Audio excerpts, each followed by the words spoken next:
একই সাথে বাজারে আসলাম।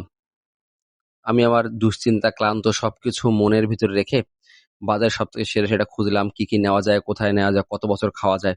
এই চিন্তায় ঘুম নষ্ট করে সকালে বাজারে আসলাম। ও আমার সাথে বাজারে ঢুকলো। ও হয়তো বাজারে আসতে অভ্যস্ত, কারণ ওরা কোনো কিছু দেখা লাগলো না। একই সাথে আমরা যে রাস্তা আসলাম ও আসলো।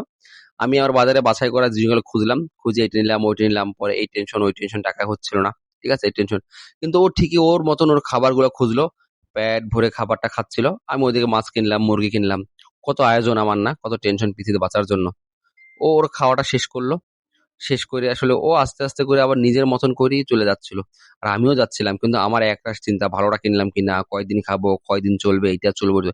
কিন্তু দেখেন, ও কিন্তু ওর পছন্দের খাবারগুলো আবার জায়গায় রাখছে, যতটুকু খাইতে পারছে ততটুকু খাইছে। তারপর সে আবার চলে গেছে। আসলে আমি বুঝতে পারলাম যে আসলে যে আমাদের রিজিকের অতটুকু নেওয়া উচিত যতটুকু নেওয়া দরকার। অতিরিক্ত নিতে গেলেই টেনশন, অতিরিক্ত আনতে গেলেই টেনশন। আসলে আল্লাহ তাআলা যদি ওর মতন আমাকে একটু বুদ্ধি দিত, একটু আসলে বোঝার মতো সহজ করতো, তাহলে হয়তোবা আমারও জীবনটা সহজ হইতো। আসলে আমরা শুধুই নিজেরাই এত কঠিন করি। কালকে